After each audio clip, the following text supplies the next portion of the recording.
Hello और आपका स्वागत है सेशन 15 में, जहां पर हम प्रकाशित वाक्य की किताब का अध्ययन कर रहे हैं। आज हम देखने वाले हैं अध्याय 10 से इस किताब का ये पूरा अध्याय। और इस अध्याय में हम देखने वाले हैं कि प्रेरित यूहन्ना ये तो ऐसा अनुभव पाता है जिसे हम अपने शब्दों में कहते हैं ये तो कड़वा और मीठे का अनुभव है। जब हम कहते हैं कि यह अनुभव तो सच में बहुत ही मीठा है, इसका मतलब ये है कि इसमें ऐसा कुछ है जो कि बहुत ही अच्छा है, लेकिन इसी के साथ कुछ ऐसा है जो परेशान करता है। हम उदाहरण के लिए इस तरह से कह सकते हैं कि विश्वासी के नाते हमारा अनुभव उसमें कड़वे और मीठे का स्वाद है, जबकि एक तरफ विश्वासी होना तो मधुर है क्योंकि हमारे पास सत्य का ज्ञान होता है। हम यीशु मसीह के बारे में सच्चाई को जानते हैं क्योंकि हमारा जीवन तो अनंत काल के लिए बचाया गया है। उसने मनुष्य जाति के जीवन में जो सबसे बड़ी जरूरत थी उसे पूरा किया कि यीशु पर विश्वास रखने के द्वारा हमारा परमेश्वर से मेल हुआ। और साथ ही इसका एक कड़वा भाग भी है, और कड़वा भाग तो इस ज्ञान के साथ में आता है कि इस संसार में ऐसे बहुत से लोग हैं जिनसे हम प्यार करते हैं,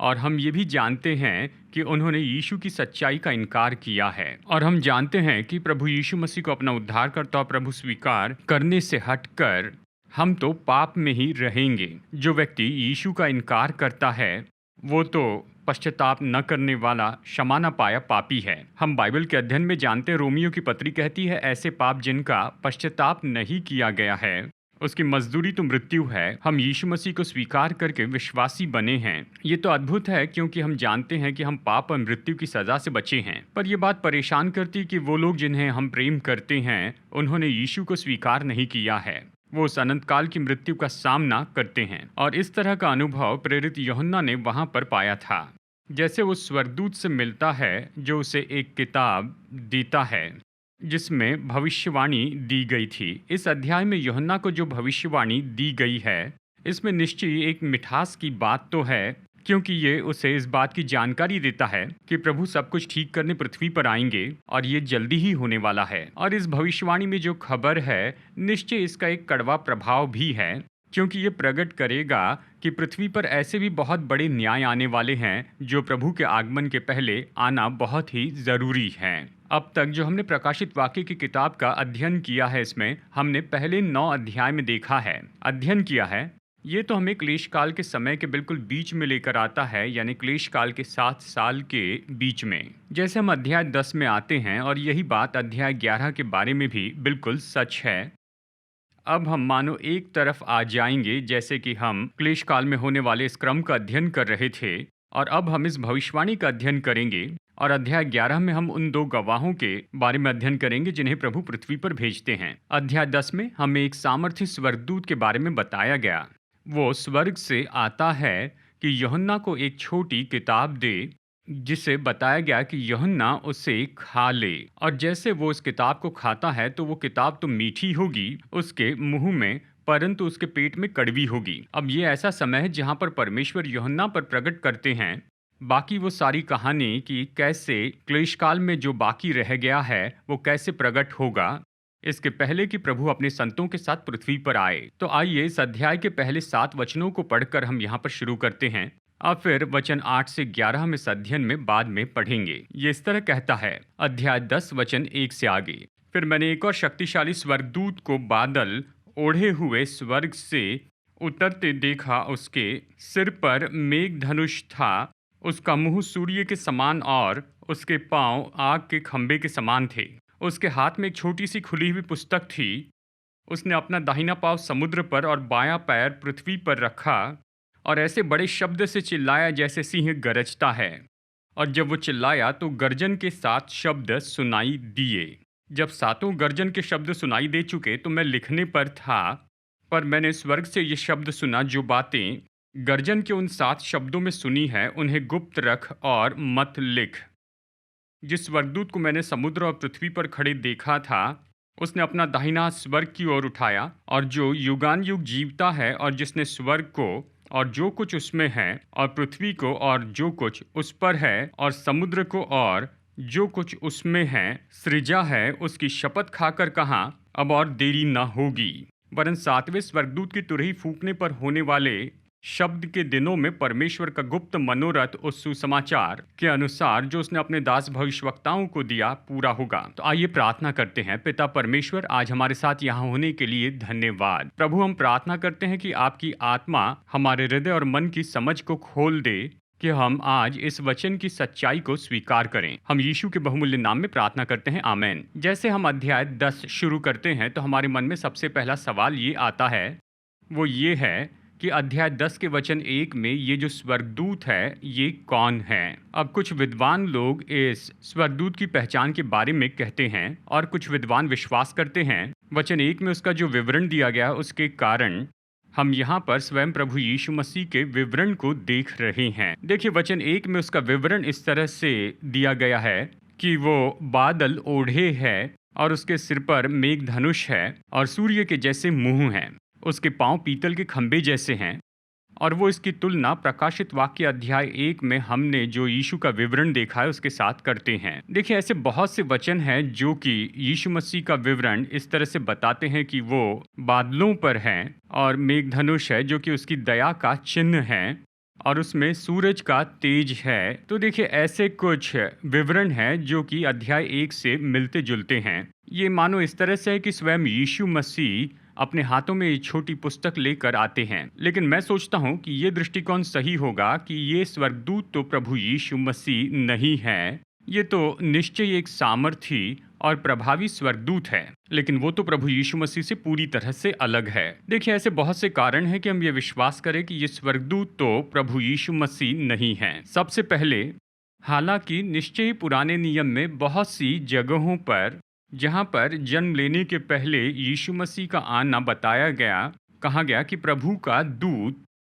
लेकिन आप पाएंगे कि वचन में उसके बारे में इस तरह से फिर कभी नहीं बताया उसके शारीरिक रूप में आने के बाद, जब वो हमारे पापों के लिए मरे और जी उठे। यानी यीशु मसीह इस पृथ्वी पर हमारे जैसे ही लहू और मांस के रूप में आए और उसके मृत्यु और पुनरुत्थान के बाद उस समय से आगे बाइबल हमेशा उसके बारे में कहती है यीशु मसीह या परमेश्वर का पुत्र। और हालांकि इस स्वर्गदूत के बारे में बहुत ही प्रभावी रूप में अध्याय 10 वचन 1 में बताया गया है, हमें यह याद रखना होगा कि स्वर्गदूत जो कि यीशु के बहुत ही करीब नहीं है, वो उसके नजदीक नहीं, लेकिन फिर भी वो बहुत ही प्रभावित करने वाले व्यक्ति हैं। स्वर्गदूत की जो सामर्थ होती उसके बारे में पूरे वचन में हमें बताया गया है।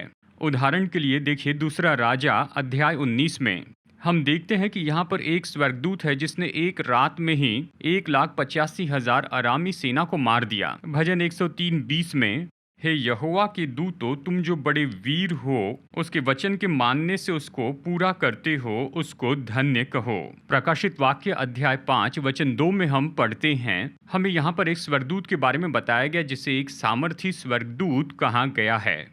और हम ऐसा ही एक स्वर्गदूत यहाँ पर प्रकाशित वाक्य अध्याय 18 में देखते हैं। प्रकाशित वाक्य 18:1 में हम पढ़ते हैं, इसके बाद मैंने एक स्वर्गदूत को स्वर्ग से उतरते देखा जिसे बड़ा अधिकार प्राप्त था और पृथ्वी उसके तेज से चमक उठी। हम पूरे वचन में स्पष्ट रूप में देखते हैं कि हालांकि स्वर्गदूत जो है वो तो परमेश्वर और प्रभु यीशु मसीह की महिमा के स्तर तक तो नहीं पहुँचते, वो तो सच में असाधारण रूप में सामर्थी हैं। मतलब देखिए, एक तरह से कहा जाए तो उनकी खुद की अपनी बड़ी महिमा है और वो तो शब्दों से बाहर प्रभावी होते हैं। और इसलिए अध्याय 10 के वचन 1 में ये जो विवरण है, ये तो निरंतर एक जैसा ही है जैसे कि हमने पूरे वचन में स्वर्गदूत के विवरण को पढ़ा है। ये सच्चाई तो सहमत करती है कि क्यों ये स्वर्गदूत जो कि प्रकाशित वाक्य 10:1 में बताया गया, ये यीशु से अलग है। वचन 5 और 6 में हम इसके बारे में इस तरह से सीखते हैं। वचन 5 और 6 में हम पढ़ते हैं कि ये स्वर्गदूत जिसके बारे में हम चर्चा कर रहे हैं, उसने अपना दाहिना हाथ उठाया और जो युगान युग जीवता है उसकी शपथ खाकर कहा, जिसने स्वर्ग को और जो कुछ उसमें है और पृथ्वी को और जो कुछ उस पर है और समुद्र को और जो कुछ उसमें है सृजा है। ये स्वर्गदूत तो निश्चय सामर्थ्य और प्रतापी है। हम यहाँ पर देखते हैं कि इसने उसकी शपथ खाई जो निश्चय ही उससे बहुत ही महान है। देखिए यहाँ पर जो शपथ लेता है वो हमेशा उसकी शपथ लेता है जो उससे बड़ा और महान है। तो यहाँ पर ये स्वर्गदूत तो उसे पहचानता है जो कि उससे ज्यादा महान है और उसी ने सारा आकाश और सारी पृथ्वी की सृष्टि की है। अगर ये स्वर्गदूत सच में यीशु मसीह होते और उसे शपथ खानी पड़ती तो उसके पास और कोई चुनाव नहीं लेकिन खुद की ही शपथ खानी पड़ती, क्योंकि उससे बड़ा और कोई अधिकारी नहीं है। देखिए सच में यही तो हुआ और इसका संबंध इब्रानियों अध्याय 6 में हम देखते हैं, वचन 13 और 14 में। यहाँ हम पढ़ते हैं, परमेश्वर ने अब्राहम से प्रतिज्ञा करते समय जब शपथ खाने के लिए किसी को अपने से बड़ा न पाया तो अपनी ही शपथ खाकर कहा, मैं सचमुच तुझे बहुत आशीष दूंगा और तेरी संतान को बढ़ाता जाऊंगा। और इसलिए जब हम देखते हैं कि ये स्वर्गदूत तो अपने से भी बड़े अधिकारी का नाम लेकर शपथ खाता है और वो अपनी ही शपथ नहीं लेता है, तो हम निश्चित हो सकते हैं कि ये स्वर्गदूत ये तो ऐसा स्वर्गदूत है जो कि यीशु मसीह नहीं है। अब एक और बात हम यहाँ पर देखते हैं जो इस वचन के भाग में जिज्ञासा से भरी है, जिसे हम वचन 3 और 4 में पाते हैं। हम यहाँ पर पढ़ते हैं कि 7 गर्जन हैं जिनका शब्द सुनाई देता है, और हम पढ़ते हैं कि यूहन्ना लिखने ही वाला था कि वो क्या कह रहे हैं, तो उसे बताया गया यहाँ वचन 4 में कि इन्हें न लिखें। हम सब ने अपने जीवन में ऐसा अनुभव किया है जब किसी ने हमें कुछ बताया था जो बहुत महत्वपूर्ण सुनाई दिया, जो हम सुनना चाहते थे, लेकिन फिर बीच में ही वो कहते हैं कोई बात नहीं। आप कल्पना कर सकते हैं, आप दफ्तर में हैं और आपके एक सहकर्मी आकर कहते हैं, सुनो मैंने सुना कि बॉस तुम्हारे बारे में बात कर रहे थे। क्या? कुछ नहीं। ये बहुत निराश करने वाला होता है, क्योंकि निश्चय ही ये ऐसे दिखाई देता है कि ये 7 गर्जन कुछ बताने की कोशिश कर रहे हैं, इतना ज़्यादा कि यूहन्ना लिखने को तैयार हो गया और फिर स्वर्ग से एक शब्द उसे सुनाई दिया कि इसे बंद कर दे और इसे किसी को मत बता। तो स्वाभाविक रूप में जब हम प्रकाशित वाक्य अध्याय 10 पढ़ते हैं तो यही सवाल उठता है कि ये 7 गर्जन क्या बात कह रहे थे। मैंने कई कोशिश की कि वो क्या कह रहे थे उसके बारे में जानकारी पाऊं, क्योंकि ये हमें बताए नहीं गए हैं, इसलिए हम निश्चित रूप में नहीं जान सकते। अब देखिए एक सवाल जो कि उससे भी ज़्यादा दिलचस्प है वो ये है, क्यों प्रभु ये चाहते हैं कि यहाँ पर जो बात बताई गई है और वो चाहते हैं कि हम इसे नहीं जानें। और मैं ये सोचता हूँ कि कारण तो ये है कि प्रभु यहाँ पर इन 2 वचनों के बारे में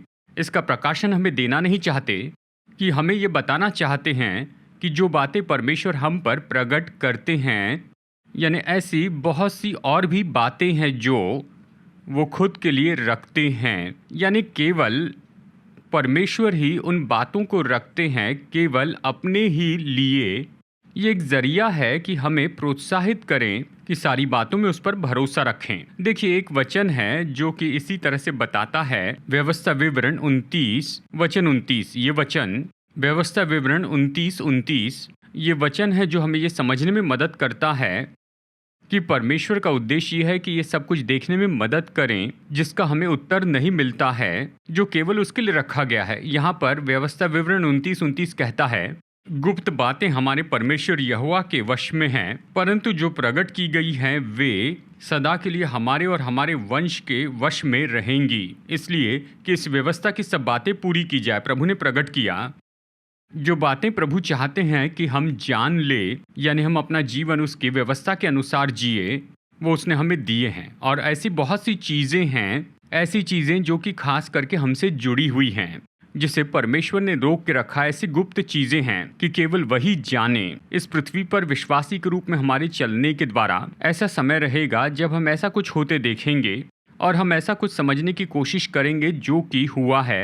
हम उन्हें नहीं जानते हैं, लेकिन ऐसी बातें हैं जिन्हें हम जानना चाहते हैं जो परमेश्वर ने हम पर प्रकट नहीं किए हैं। ऐसी घटना के लिए सिद्ध उदाहरण ये है, वो बड़ी सुनामी जो कि सन 2004 में आई थी, जिसने लाखों लोगों को मार दिया था बस कुछ ही घंटों में। और अमेरिका के बहुत से टेलीविज़न नेटवर्क्स ने बहुत से मसीह अगुवों को सामने लाया कि उनसे ये सवाल पूछे कि तुम्हारा परमेश्वर ऐसे भयानक बातों को क्यों होने देता है। लेकिन वचन के द्वारा हम ये जानते हैं कि परमेश्वर के पास में उद्देश्य और योजना है जो कुछ भी होता है उसमें, लेकिन हम नहीं जानते हैं कि वो क्या है।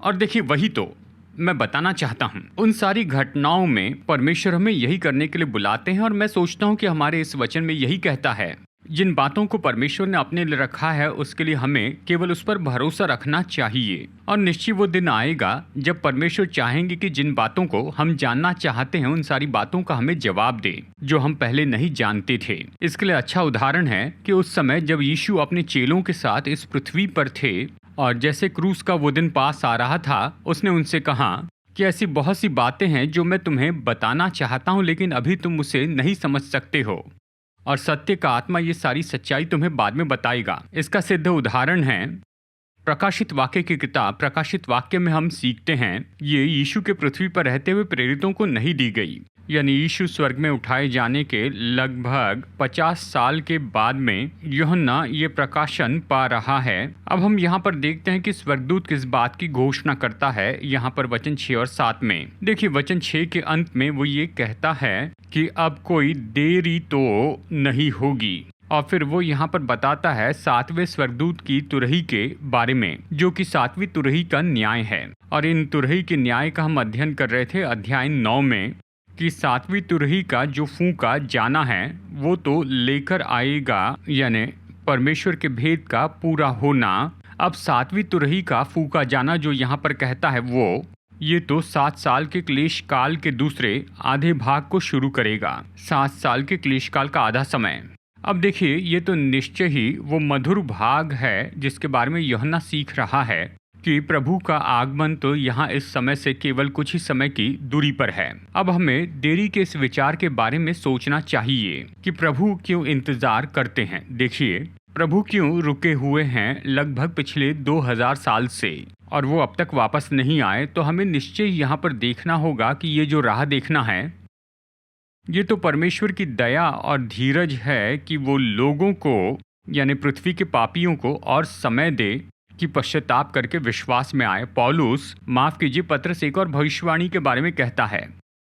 वो उस समय के बारे में कहता है जब पृथ्वी के जो लोग हैं, यानी क्लेश काल के समय जो पृथ्वी पर होंगे, चाहे जो कुछ भी हो गया उसके बावजूद वो अपने पाप में जीवन में आगे बढ़ेंगे जैसे मानो कुछ भी नहीं बदलने वाला है। यहाँ दूसरा पत्रस अध्याय 3 वचन 3 से 10 में हम देखते हैं पत्रस इस तरह से कहता है, पहले ये जान लो कि अंतिम दिनों में हंसी ठट्टा करने वाले आएंगे जो अपनी ही अभिलाषाओं के अनुसार चलेंगे और कहेंगे उसके आने की प्रतिज्ञा कहाँ गई, क्योंकि जब से बाप दादा सो गए हैं सब कुछ वैसा ही है जैसा सृष्टि के आरंभ से था।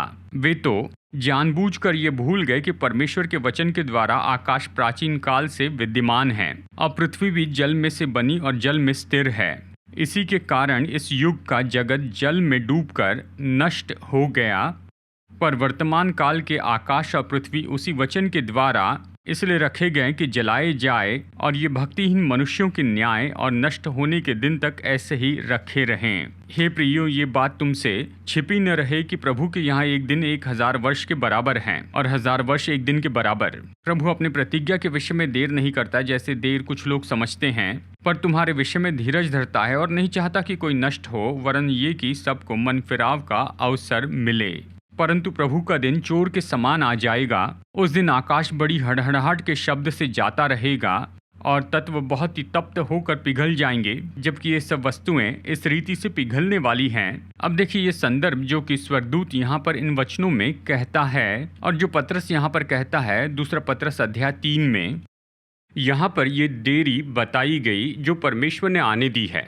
आकाश में सब कुछ रोका गया, उसके आने के दिन तक ये देरी और सब कुछ निश्चय बहुत ही जल्दी से खत्म हो जाएगा। विश्वासी के नाते ये जानते हुए इससे हम तीव्रता को जानने पाए कि हम अविश्वासियों को सुसमाचार प्रचार करें और खास करके हमारे प्रियजन जो अविश्वासी हैं। अब ये जान लीजिए कि अब ऐसा कुछ बाकी नहीं रहा है जो होने का है, इसके पहले कि प्रभु अपनी कलीसिया को पृथ्वी पर से उठा ले। और ये भयानक न्याय जो प्रकाशित वाक्य की किताब में बताए गए हैं वो इस पृथ्वी पर शुरू हो जाएंगे। और यही तो कड़वा और मीठा अनुभव है जो कि हम विश्वासी पाते हैं। हम जानते हैं प्रभु की वापसी तो बहुत जल्दी होने वाली, ये अच्छी खबर है, पर ये हमारे लिए कड़वी है, क्योंकि जब प्रभु वापस आएंगे तो जिन लोगों ने अपना हृदय मसीह को नहीं दिया वो छोड़ दिए जाएंगे कि इस न्याय में से जाए। हम यहाँ वचन 7 में देखते हैं कि स्वर्गदूत इस तरह कहता है वरन सातवें स्वर्गदूत के तुरही फूकने पर होने वाले शब्द के दिन में परमेश्वर का गुप्त मनोरथ पूरा होगा। तो ये सवाल उठाता है कि परमेश्वर का गुप्त मनोरथ क्या है जिसके बारे में स्वर्गदूत यहाँ पर कहता है। बाइबल में बहुत सी बातों को भेद के रूप में बताया गया है और इसलिए देखिए, जबकि वचन में भेद ये शब्द आता है तो इसका कोई खास अर्थ होता है। जब बाइबल भेद के बारे में कहती है तो ये निश्चय एक सच्चाई यानी बाइबल की सच्चाई बताता है और इसे जानना तो केवल तब संभव है विश्वासी के द्वारा जब परमेश्वर उसे उन पर प्रकट करते हैं। उदाहरण के लिए देखिए, दूसरा थिस्सलुनीकियों अध्याय 2 में हम यहाँ पर अधर्म के भेद के बारे में पढ़ते हैं। अधर्म का भेद ये बताता है कि क्यों परमेश्वर पाप को इस तरह से काम करने देता है, लोगों के जीवन में काम करने देता है अभी वर्तमान के समय में। और हम वचनों में उद्धार के भेद के बारे में भी यहाँ पढ़ते हैं जो कि यहाँ इस बारे में बताता है कि क्यों परमेश्वर पाप में लोगों की इतनी परवाह करते हैं कि उसने अपने निष्पाप पुत्र को हमारी जगह मरने भेजा। और हम मसीह और कलीसिया के बीच में जो एकता है उसके भेद के बारे में पढ़ते हैं और ये तो स्त्री और पुरुष के बीच में जो विवाह होता है उसे दर्शाता है इफिसियों अध्याय 5 में। और देखिए, यहाँ पर हम कलीसिया और यीशु के बीच की एकता को जानते हैं जो हमें बताता है कि निश्चय और भी हमें बहुत कुछ जानना है उसके विशेषता को, उस एकता के बारे में जहाँ पर कलीसिया जिसमें आप और मेरे जैसे लोग हैं और हमारे उद्धारक प्रभु यीशु के बीच। जब हम वचन 7 में पढ़ते हैं यहाँ कि सातवें स्वर्गदूत ने तुरही फूकी ताकि परमेश्वर का जो भेद है वो पूरा हो। अब हम इस परमेश्वर के भेद को इस तरह से देख सकते हैं कि इसमें मानो वो सभी सातों गुप्त मनोरथ दिए गए हैं। अब परमेश्वर का गुप्त मनोरथ ये है कि प्रभु यीशु मसीह परमेश्वर की पूरी योजना को लेकर आए कि मनुष्य जाति का छुटकारा पूरा हो जाए और वो एक कर दे कि जो स्वर्ग में है और जो पृथ्वी पर है उसे मसीह की अधीनता में एक कर दे। अब देखिए, एक ऐसा वचन है जिसे हम यहाँ पर नहीं देखेंगे, पर वो वचन है कुलुस्सियों अध्याय 2 वचन 2 और 3। हम इस विचार को देखेंगे। अब यहाँ स्वर्गदूत ये घोषणा कर रहा है कि समय बहुत ही करीब आ चुका है कि परमेश्वर का गुप्त मनोरथ अभी पूरा हो जाएगा। परमेश्वर की योजना की स्वर्ग और पृथ्वी एक साथ आ जाए कि सारी गलतियों को दूर करके अपने राज्य को स्थापित कर दें जो यीशु मसीह की अधीनता में होगा, वो जल्दी आ रहा है। अब मैं आपका ध्यान लेकर आना चाहूंगा उस बात पर जो स्वर्गदूत के हाथ में है, जो एक छोटी पुस्तक है। वचन 8 से 11 तक पढ़ते हैं ताकि यह अध्याय पूरा हो जाए। जिस शब्द को मैंने स्वर्ग से बोलते सुना था वो फिर मेरे साथ बात करने लगा, जा जो स्वर्गदूत समुद्र और पृथ्वी पर खड़ा है उसके हाथ में की खुली हुई पुस्तक ले ले। मैंने स्वर्गदूत के पास जाकर कहा, ये छोटी पुस्तक मुझे दे दे। उसने मुझसे कहा, ले इसे खा ले, ये तेरा पेट कड़वा तो करेगी पर तेरे मुंह में मधु सी मीठी लगेगी। अतः मैं वो छोटी पुस्तक उस स्वर्गदूत के हाथ से लेकर खा गया। वो मेरे मुंह में मधु सी मीठी तो लगी, पर जब मैं उसे खा गया तो मेरा पेट कड़वा हो गया। तब मुझसे ये कहा गया, तुझे बहुत से लोगों और जातियों और भाषाओं और राजाओं के विषय में फिर भविष्यवाणी करनी होगी। अब देखिए, हमारे वचन संदर्भ के वचन 8 से और वचन 2 से हम देखते हैं कि ये जो सीन है अब पृथ्वी पर आ गया है। हम ये जानते हैं क्योंकि स्वर्गदूत का एक पैर तो पृथ्वी पर है और एक पैर समुद्र में है। तो यहाँ पर यह हमें सबूत देता है कि इस किताब का ये संदर्भ तो पृथ्वी से संबंधित है। तो अब ये सवाल उठता है कि इस छोटी किताब का सच में क्या महत्व है, हम ये पूछते हैं। कुछ लोग ये विश्वास करते हैं कि ये छोटी पुस्तक तो बिल्कुल वही पुस्तक है जो स्वर्गदूत के हाथ में थी प्रकाशित वाक्य अध्याय 5 में, लेकिन मैं इस तरह से विश्वास करता हूँ। मैं सलाह दूंगा कि सच में ये किताब क्या है। ये तो वो असली भविष्यवाणियाँ हैं जो कि सारी घटनाओं के बारे में हैं जो कि क्लेश काल के दूसरे आधे भाग में इस पृथ्वी पर होने वाली हैं। मैं ये मानता हूँ क्योंकि जब स्वर्गदूत ने ये किताब यूहन्ना को दे दी, वो यूहन्ना से कहता है, तुझे बहुत से लोगों और जातियों और भाषाओं और राजाओं के विषय भविष्यवाणी करनी होगी। तो हम इस तरह से अनुमान लगा सकते हैं कि यहाँ पर जो कुछ भी हम पढ़ रहे हैं इस समय से लेकर प्रकाशित वाक्य की किताब के अंत तक ये उस छोटी पुस्तक में बताए गए हैं जो पुस्तक स्वर्गदूत ने यूहन्ना को दी थी। अब यूहन्ना जब ये किताब पाता है तो इसमें असाधारण सी बात ये है, अब स्वर्गदूत उसे इस तरह से नहीं कहता है कि तू इसे पढ़, लेकिन कहता है कि तू इसे खा ले। अब ये विचार कि परमेश्वर की ओर से भविष्यवाणी को खा ले ये तो वचन में बहुत सी जगह पर एक समान ही है। देखिए, ऐसे भी कुछ घटनाएं जहां पर कुछ भविष्यवक्ताओं ने, जब उन्हें भविष्यवाणी दी गई प्रभु की ओर से, तो उन वचनों को खाने की जो कल्पना है वो भी उपयोग की गई है। इसके लिए उदाहरण यिर्मयाह अध्याय 15 वचन 16 में पाया जाता है। यहाँ हम पढ़ते हैं, जब तेरे वचन मेरे पास पहुंचे तब मैंने उन्हें मानो खा लिया, और तेरे वचन मेरे मन के हर्ष और आनंद के कारण हुए, क्योंकि हे सेनाओं की परमेश्वर यहोवा, मैं तेरा कहलाता हूँ। यहजकेल भविष्यवक्ता ने भी ऐसा ही अनुभव पाया। यहजकेल 3 वचन 1 से 3 में यहाँ हम पढ़ते हैं, तब उसने मुझसे कहा, हे मनुष्य के संतान, जो तुझे मिला है उसे खा ले, अर्थात उस पुस्तक को खा और जाकर इस्राएल के घराने से बातें कर। इसलिए मैंने मुंह खोला और उसने वो पुस्तक मुझे खिला दी। तब उसने मुझसे कहा, हे मनुष्य के संतान, ये पुस्तक जो मैं तुझे देता हूँ उसे पचा ले और अपनी अतड़ियाँ इससे भर ले। अतः मैंने उसे खा लिया और मेरे मुंह में वो मधु की तुल्य मीठी लगी। अवश्य ही देखिए, ये जो किसी पुस्तक को खा लेना है, निश्चय ये एक उपमा के रूप में उपयोग है। ये इस तरह का विचार बताती है कि हम उस भविष्यवाणी के वचनों को ले लेते हैं और उसे खाकर अपने व्यक्तित्व का भाग बनाते हैं, कि हम उसे पूरी तरह ले लेते हैं, पचा लेते हैं, उसे समझ लेते हैं। देखिए, सच में एक अच्छी सलाह है हम सभी के लिए। जैसे हम वचन पढ़ते हैं तो निश्चय हम उसे खा ले और उसे अपने व्यक्तित्व का भाग बना ले। अगर हम में से कोई प्रभावी सुसमाचार प्रचारक होना चाहता है, हमें इच्छा रखनी चाहिए कि हम प्रभावी प्रचारक हो, तो जरूरी है कि परमेश्वर का वचन हम जो हैं उसका भाग हो जाए, केवल हमारे जानने का भाग नहीं। ये बिल्कुल उसी के जैसे है जैसे 2 दिन पहले डिनर में मैंने चिकन करी खाई थी।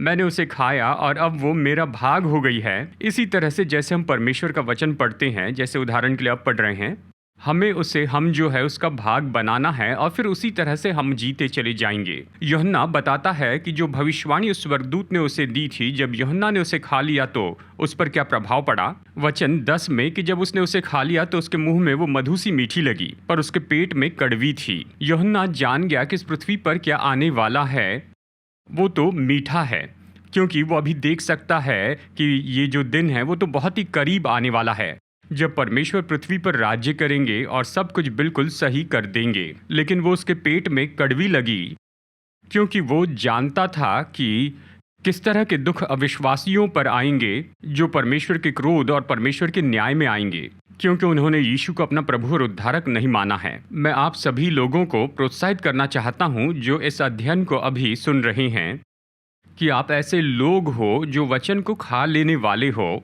और वचन पर मनन करे और आप जो हैं उसका इसे भाग बना ले। देखिए, ऐसी परेशान करने वाली बातें हो रही हैं अमेरिका के बड़े बड़े चर्च में, जहां पर बहुत सी कलीसियाएं अपने लोगों को परमेश्वर का वचन पढ़ने और उस पर मनन करने के लिए अनुशासित नहीं करते हैं। हाँ, अमेरिका के सभी चर्च के बारे में ये बात तो सही नहीं है, लेकिन अमेरिका के ऐसे बहुत से चर्च हैं, उन्होंने तो अपना ध्यान हटा दिया है कि परमेश्वर के वचन के गहन अध्ययन से, और वो तो सामाजिक संबंध की बातों पर ध्यान लगाते हैं और दूसरी बातों पर। देखिए, ये बहुत ही खतरनाक ऐसी बात है, क्योंकि परमेश्वर के वचन का गहन अध्ययन करने में असफल होना, इससे कलीसिया को पोषण नहीं मिलेगा और कलीसिया कमजोर हो जाएगी। भजन संहिता 1 वचन 1 और 2 ये कहता है, क्या ही धन्य है वो पुरुष जो दुष्टों की युक्ति पर नहीं चलता और न पापियों के मार्ग में खड़ा होता है और न ठट्टा करने वालों की मंडली में बैठता है, परंतु वो यहोवा की व्यवस्था से प्रसन्न रहता और उसकी व्यवस्था पर रात दिन ध्यान करता रहता है। तो मैं आपको वही सलाह दूंगा जो प्रकाशित वाक्य अध्याय 10 के इस स्वर्गदूत ने यूहन्ना को उस समय दी हुई थी, कि वो परमेश्वर के वचन को खा ले। तो यहीं पर प्रकाशित वाक्य अध्याय 10 का हमारा अध्ययन खत्म होता है और अगली बार सेशन 16 में हम देखने वाले हैं प्रकाशित वाक्य अध्याय 11, और इस अध्याय 11 में हम देखेंगे प्रकाशित वाक्य की किताब के 2 दिलचस्प चरित्र, 2 गवाहों के बारे में जो प्रभु ने भेजे कि वो गवाही दे पूरे संसार पर। तो आइए इस समय प्रार्थना करते हैं। पिता परमेश्वर, धन्यवाद कि आपने हमसे मुलाकात की और हमारे दिल से बातें की हैं। प्रभु, जैसे कि हम प्रकाशित वाक्य अध्याय 10 में पढ़ते हैं कि ये लेन देन हुई स्वर्गदूत में और यूहन्ना में, उसने पृथ्वी से संबंधित भविष्यवाणियों को दिया। हम भी यूहन्ना जैसे प्रोत्साहित हुए हैं कि हम आपके वचन को खा ले। हम जानते हैं कि समय बहुत ही कम है, आपका आना करीब है कि पृथ्वी पर सब कुछ सही कर ले, और हम इसलिए प्रोत्साहित होते हैं कि आपका आगमन करीब है लेकिन साथ ही हम प्रोत्साहित होते हैं कि उन लोगों को सुसमाचार बताएं जो आपके वचन को नहीं जानते हैं। मैं हमारे भारतीय भाइयों और बहनों के लिए प्रार्थना करता हूं कि यीशु मसीह का सुसमाचार बहुत ही तेजी से और पूरी तरह से इनके देश में फैलता जाए, कि बहुत से भारतीय भाई और बहन विश्वास में आए। हम ये प्रार्थना करते हैं यीशु मसीह के बहुमूल्य नाम में, आमीन। प्रभु आशीष दे। सेशन 16 में फिर मिलेंगे।